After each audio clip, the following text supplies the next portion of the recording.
Ryan O'Reilly, Tommy Novak, and Juuso Pedersen scored for the Preds. Chad Minton was there. I know because I follow his social media from the Catfish on Ice podcast. And you were so excited for that game, Chad. I don't know how confident you were going in, but how did you feel about that season opener for the Preds?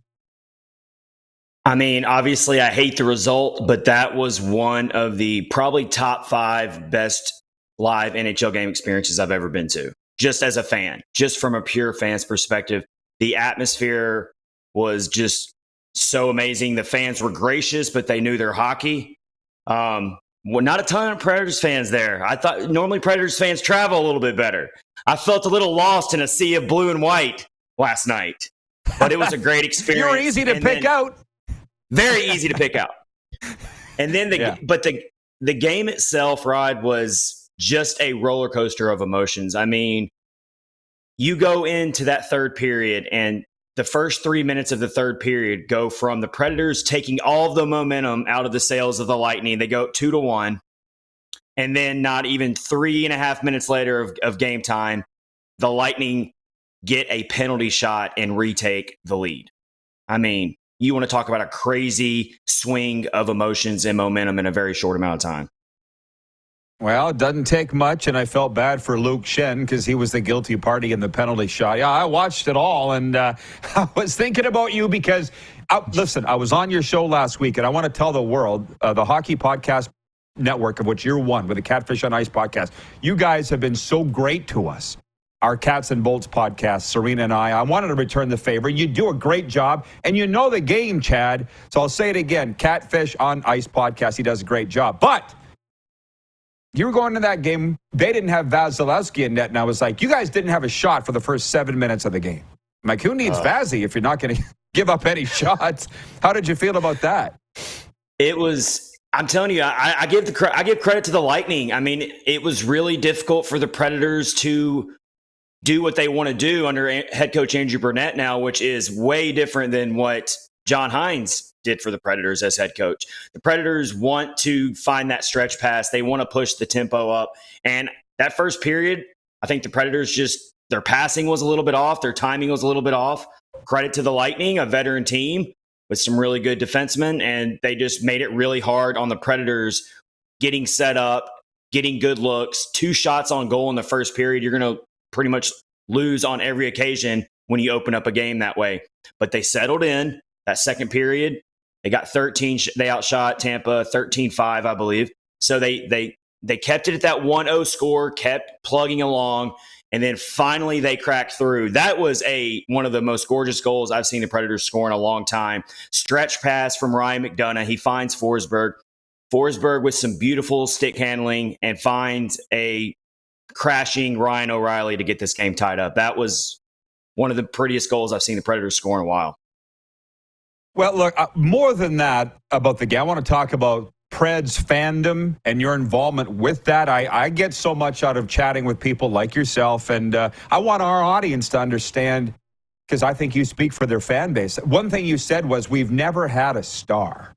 And I've been thinking about that as a franchise. And I've had Minnesota Wild media and fans say the same thing. We've never had a cover of NHL 2021 video game from our team.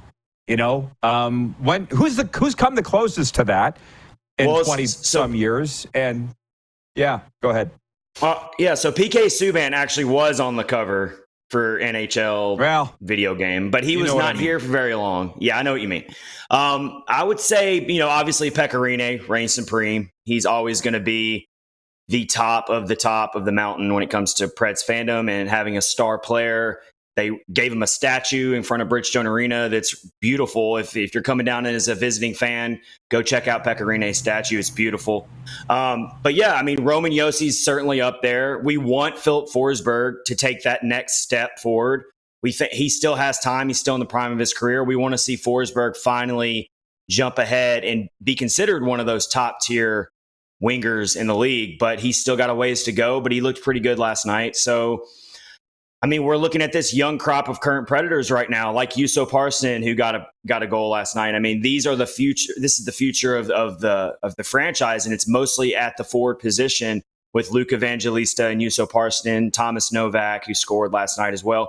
So it's a blend of veterans and young players. That's what Barry Trotz said he wanted to do.